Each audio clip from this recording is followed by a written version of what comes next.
KTR ED విచారణ ముగిసింది. ఈ సందర్భంగా బయటకొచ్చిన ఆయన చేసిన కామెంట్ల సారాంశం ఏంటి?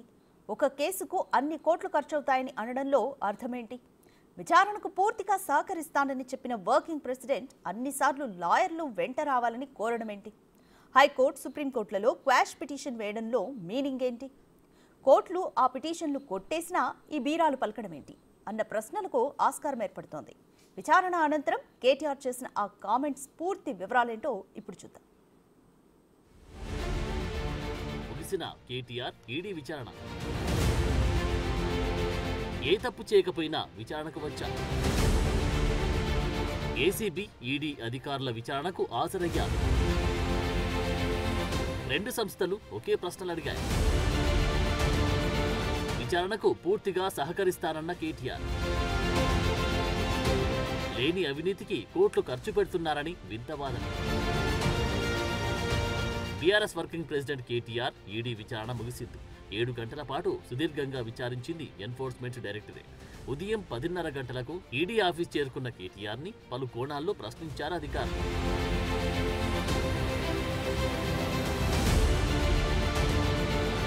ఫార్ములా ఈ కేసు రేసులో ఏసీబీ అధికారులు కేసు నమోదు చేయడంతో ఆర్బీఐ అనుమతి లేకుండా విదేశీ సంస్థకు నిధుల చెల్లింపుపై ఈడీ సైతం మరో కేసు నమోదు చేసింది. ఈడీ విచారణలో కేటీఆర్ ను నగదు బదిలీ చుట్టూ పలు ప్రశ్నలు వేసింది. నిబంధనలు పాటించకుండా ఇండియన్ కరెన్సీని పౌండ్లలోకి మార్చి పంపడంపై తన ఫోకస్ మొత్తం పెట్టింది ఈడీ.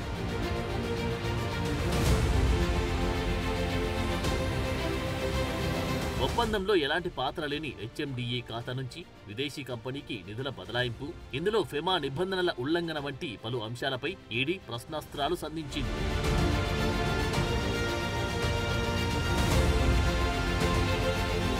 కేటీఆర్ విచారణ సందర్భంగా బషీర్బాగ్లోని ఈడీ కార్యాలయం ముందు భారీ బందోబస్తు చేపట్టారు. సుమారు 200 మంది పోలీసులను ఇక్కడ మోహరించారు. ఫార్ములా ఈ రేస్ కేసులో ఈడీ అధికారులు ఇప్పటికీ అరవింద్ కుమార్, బిఎల్ఎన్ రెడ్డిని విచారించారు. అరవింద్, బిఎల్ఎన్ రెడ్డి ఇచ్చిన స్టేట్మెంట్ల ఆధారంగా కేటీఆర్ ని సైతం విచారించారు ఈడీ అధికారులు. ఆయన స్టేట్మెంట్ సైతం రికార్డ్ చేశారు.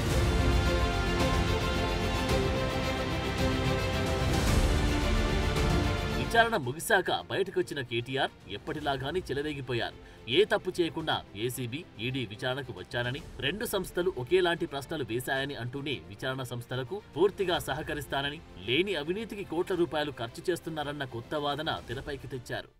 రేవంత్ రెడ్డి గారు, మీరు మీ కక్ష సాధింపు చర్యల్లో భాగంగా మీ మీద ఏసీబీ కేసు ఉన్నది కాబట్టి నా మీద ఏసీబీ కేసు బనాయించింది, నీ మీద ఈడీ కేసు అయింది కాబట్టి నా మీద ఈడీ కేసు పెట్టినావు. ఏం ఇబ్బంది లేదు, నువ్వంటే దొరికినోనివి, నేనంటే నిజాయితీ పరుణ్ణి, ధైర్యం ఉన్నాను కాబట్టి ఎదుర్కొంటా. అయినా ఒక కేసు విచారణకు 5 నుంచి 10 కోట్ల రూపాయలు ఖర్చు కావడం ఏంటి? కేటీఆర్ ఈ వ్యవహారం ఎందుకు పక్కదారి పట్టిస్తున్నారు అన్న ప్రశ్న తలెత్తుతోంది.